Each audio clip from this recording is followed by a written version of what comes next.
दोस्तों, किसी ने सही ही कहा है, हार हो जाती है यदि मान लिया जाता है, जीत तो तब होती है जब ठान लिया जाता है। नमस्कार दोस्तों, मैं मीना, आप देख रहे हैं मन अप स्टोर।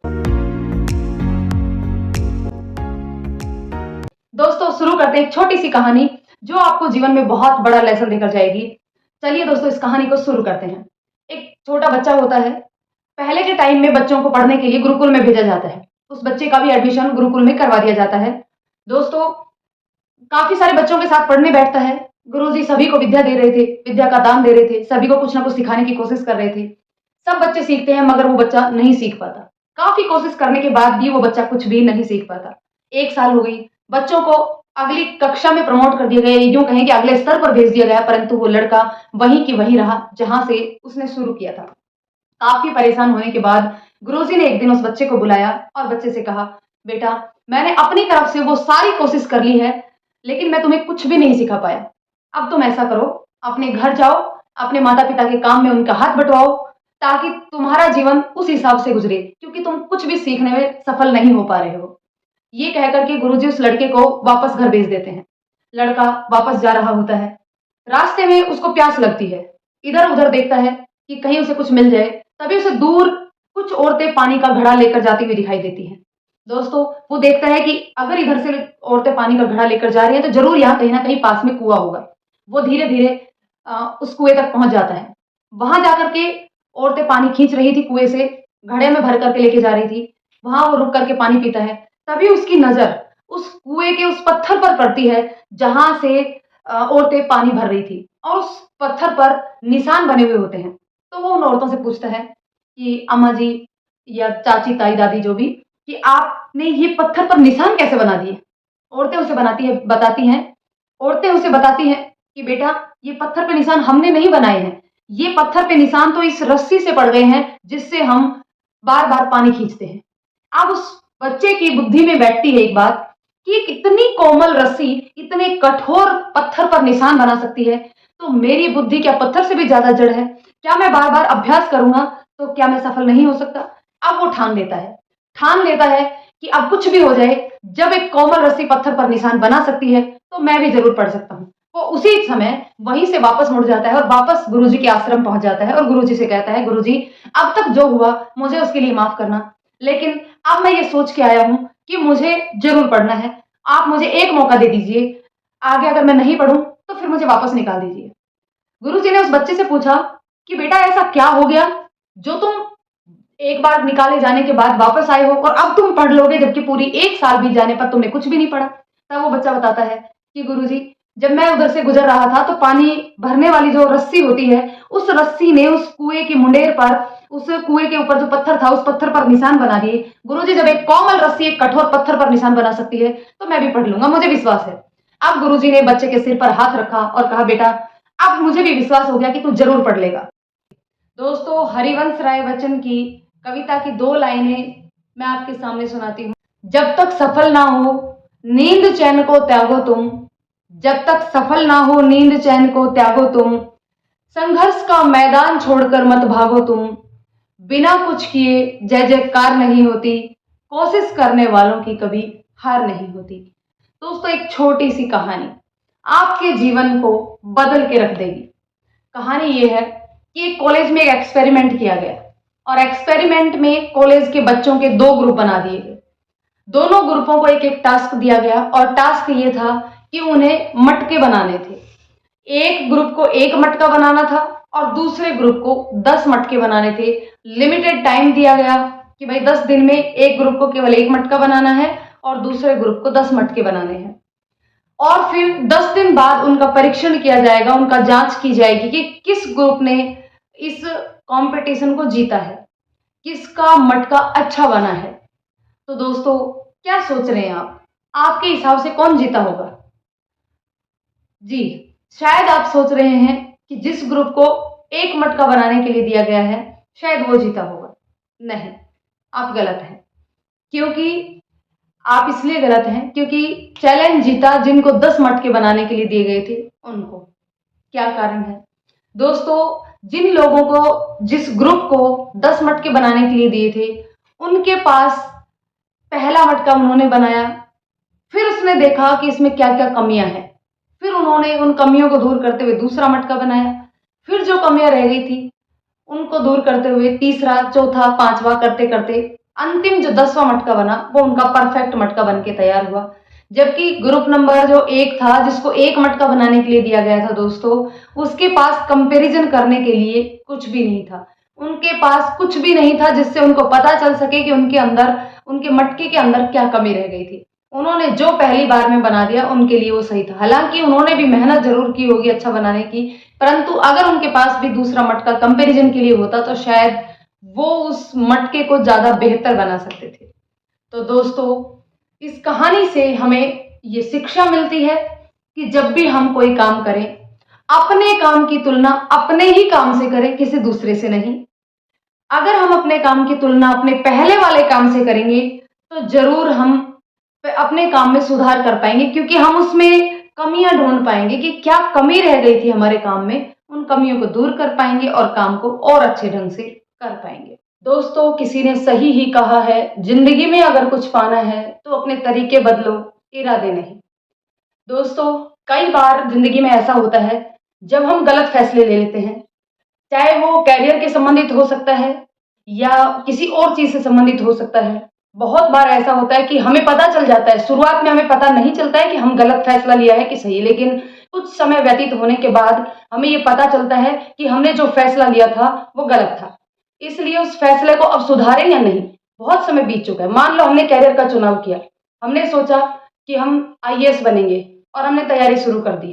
तैयारी करते-करते 1 साल, 2 साल, 3 साल, 4 साल बीत गई, मगर कोई रिज़ल्ट नहीं मिला। एक बार भी हम परीक्षा को क्लियर नहीं कर पाए। अब हमें लग रहा है कि पता नहीं क्या होगा? अगर एक बार भी हम क्लियर कर जाते, तो शायद हमारे अंदर थोड़ा-सा आत्मविश्वास और बढ़ जाता कि हम कुछ कर पा रहे हैं। लेकिन फिर अचानक से हमें लगता है कि शायद मैंने गलत कर लिया, कुछ मुझे और करना चाहिए था, ताकि मैं इस फैसले को चेंज कर सकूँ। मैं अपने जीवन का बहुत बड़ा समय बर्बाद कर चुका हूँ, लेकिन मुझे कुछ मिल नहीं रहा है। तो दोस्तों, उस केस में जब हम अपना गोल बदलने की कोशिश करते हैं, मतलब जब हम सोचते हैं कि मुझे अब ये छोड़ देना चाहिए, कुछ और करना चाहिए, तो हमें ये लगता है कि 4 साल मैंने इसके पीछे बर्बाद किए हैं। यदि मैं बैक जाता हूँ, तो 4 साल पीछे हो जाऊँगा और दोबारा पता नहीं सफल हो पाऊँगा या नहीं, किसी दूसरे काम को करने में सफल हो पाऊँगा या नहीं। दोस्तों, इसके लिए मैं एक छोटी-सी घटना आपके साथ शेयर करती हूँ। मान लीजिए मुझे एक बार क्या है, मैं मेरी तबीयत खराब हो जाती है और मुझे 200 किलोमीटर दूर डॉक्टर के पास दिखाने जाना है, जिसमें 50 किलोमीटर का एरिया जो डिस्टेंस है, वो मुझे कवर करनी होती है बस के द्वारा, फिर मुझे ट्रेन पकड़नी होती है और फिर आगे की जो डिस्टेंस है, वो मुझे ट्रेन से कवर करनी होती है। और उसके साथ ही साथ मेरे साथ एक कंडीशन और है कि जो जिस ट्रेन से मुझे जाना है, वापसी की भी मेरी टिकट है, जाने की भी मेरी टिकट है, सब कुछ पहले से प्री डिसाइड है और वापस आकर के मुझे एक मीटिंग अटेंड करनी है। अब मैं घर से निकल लेती हूँ जल्दबाजी में कि फटाफट से मुझे ट्रेन पकड़नी है। अब जब मैं घर से निकल लेती हूँ, बस पकड़ लेती हूँ और रेलवे स्टेशन तक पहुँच जाती हूँ 50 किलोमीटर की दूरी तय करके, तब मुझे पता चलता है कि अरे! जिस डॉक्टर को मुझे जो चीज़ दिखानी थी, जो प्रिस्क्रिप्शन था पहले का या जाँच थी, दवा मतलब बीमारी की जो जाँचें थी, वो तो मैं लाना ही भूल गई। उनके बगैर मैं डॉक्टर के पास जाके क्या करूँगी? फिर लगता है कि यार, अगर मैं वापस गई, घर वापस आती हूँ उन सब चीज़ों को लेने के लिए, तो 50 किलोमीटर वापस आती हूँ, लगभग 1 घंटा वापस आने का, फिर वापस जाने के 2 घंटे मेरे बर्बाद हो जाएँगे। इसलिए मैं क्या करती हूँ, चलती हूँ डॉक्टर के पास। लेकिन फिर मुझे दोबारा से दिमाग में आता है कि मैं डॉक्टर के पास जाके भी क्या करूँगी? उन सब चीज़ों के बगैर मेरा वहाँ जाने से कोई फ़ायदा नहीं है। मेरा पूरा दिन यहाँ तो मुझे सिर्फ़ 2 घंटे ही खराब करने होंगे, वहाँ जाकर के मुझे मेरा पूरा दिन खराब करना होगा और मुझे कुछ बेनिफिट नहीं होने वाला है उन सब चीज़ों से। बस जाकर भी मुझे कोई फ़ायदा नहीं होने वाला है। अब मुझे क्या करना चाहिए? क्या मुझे वो जो मैंने 2 घंटे या 1 घंटा बिता कर के मैं आई हूँ, वो 1 घंटे के पीछे मुझे आगे के पूरा दिन बर्बाद कर देना चाहिए? या फिर मुझे वापस जाकर के उस पिछले 1 घंटे को भूल करके वापस जाकर के और मुझे वो प्रिस्क्रिप्शन वापस लेके आना चाहिए, वो जितनी भी रिपोर्ट्स हैं वो लेके आनी चाहिए और आगे के भविष्य की, यानी कि डॉक्टर की जो सलाह है, वो मुझे लेनी चाहिए। दोस्तों, यदि मैं वापस नहीं जाती हूँ, तो मेरा जाना ना जाना व्यर्थ है। लेकिन अगर मैं वापस आती हूँ, मैं वापस अपना सब कुछ लेकर के दोबारा जाती हूँ, तो मुझे ये करना पड़ेगा कि जितना समय मेरा बर्बाद हुआ है, मुझे ट्रेन पकड़नी है।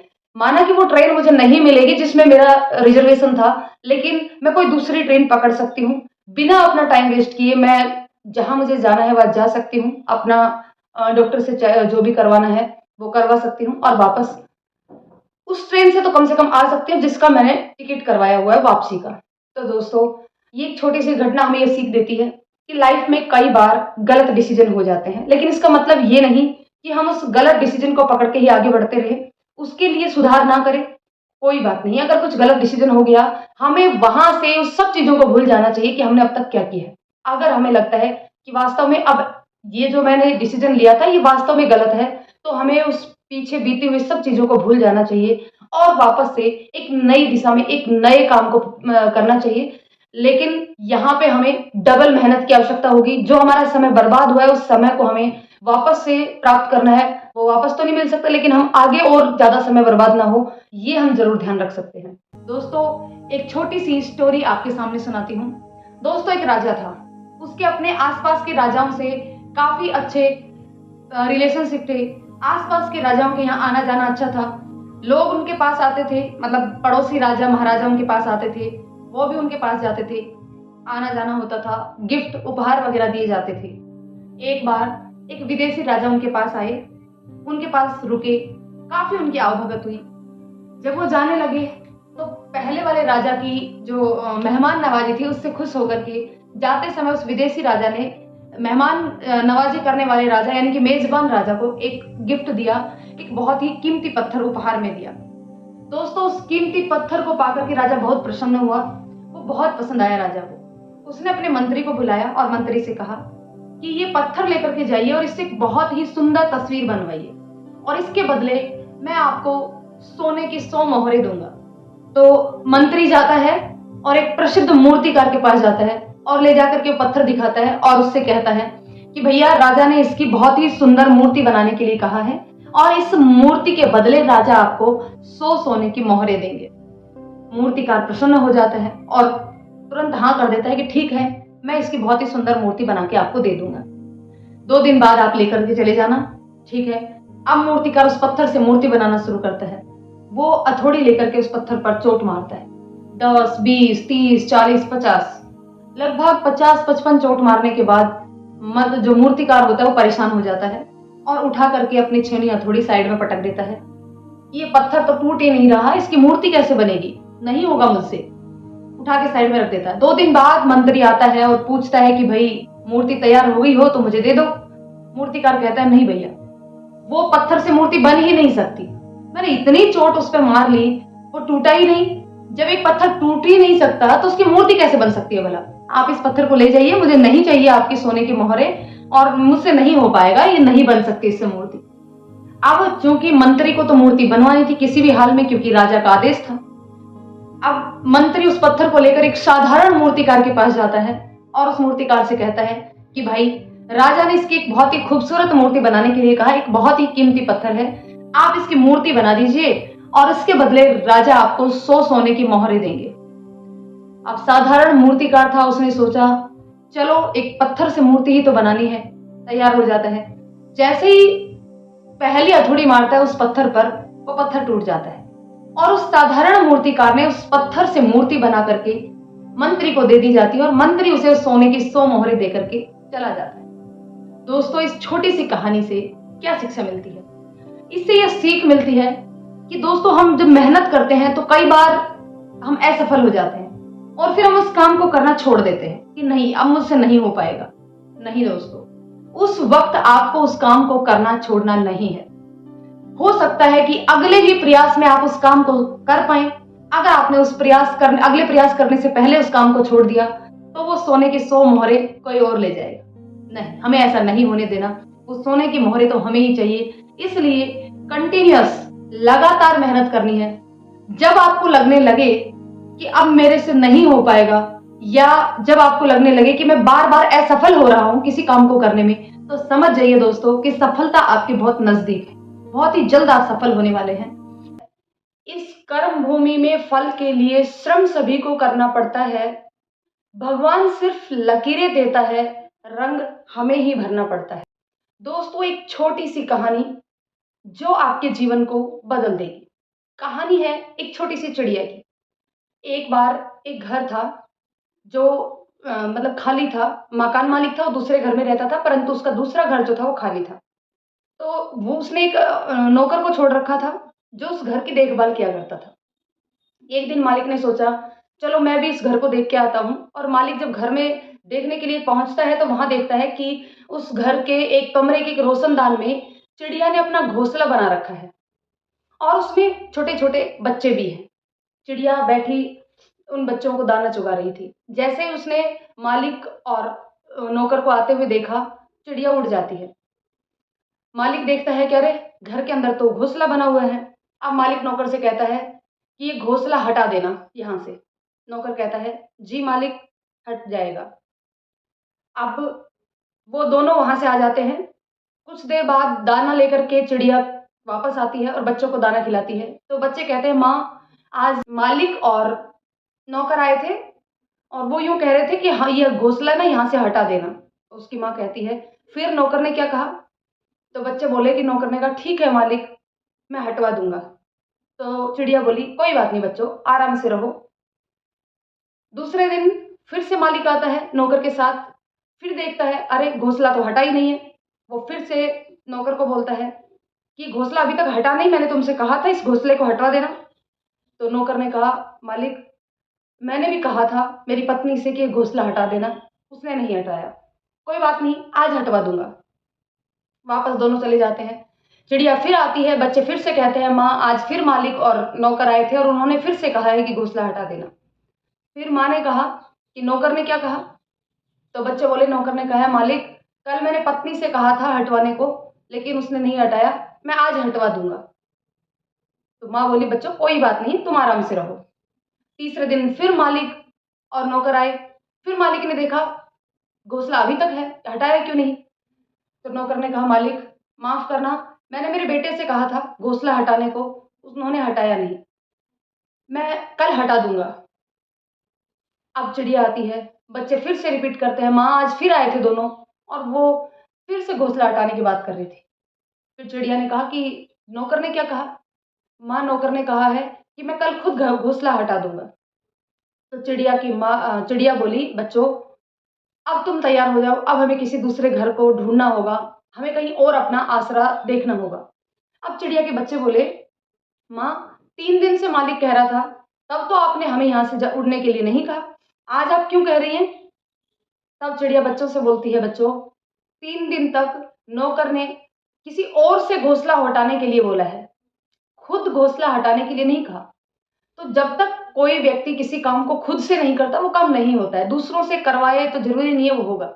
मुझे पता था कि उसको खुद को करना नहीं है, इसलिए वो दूसरों के ऊपर टाल रहा है। लेकिन आज उसने कहा है कि वो घोंसला खुद हटाएगा, इसका मतलब वो वास्तव में घोंसला हटाएगा। तो अब हमें अपना दूसरा आशियाना ढूँढना होगा। तो दोस्तों, यही हमारी ज़िंदगी में होता है कि अगर हमें किसी काम को करना है और वो वास्तव में बहुत ज़रूरी है, तो वो काम हमें कभी भी किसी दूसरे के ऊपर नहीं टालना चाहिए। उस काम को स्वयं करना चाहिए। अगर वो काम बहुत इम्पोर्टेंट है, तो कभी भी उस काम को दूसरों पर मत टालो, स्वयं करो, उसकी ज़िम्मेदारी खुद उठाओ, ताकि वो काम समय पर और सही तरीके से हो सके। तो दोस्तों, इसी के साथ मैं ये कहना चाहूँगी कि मायूस ना हो बंदे, वजूद तेरा छोटा नहीं, तू वो सब कर सकता है जो किसी ने सोचा नहीं। दोस्तों, अगर ये कहानी आपको पसंद आती है तो प्लीज़ कहानी को लाइक शेयर करें। चैनल पर नए हैं तो प्लीज़ चैनल को सब्सक्राइब ज़रूर कर दें। साथ ही साथ बेल आइकन को भी प्रेस कर दें ताकि आने वाली हर वीडियो का नोटिफ़िकेशन आप तक पहुँच जाए। धन्यवाद दोस्तों।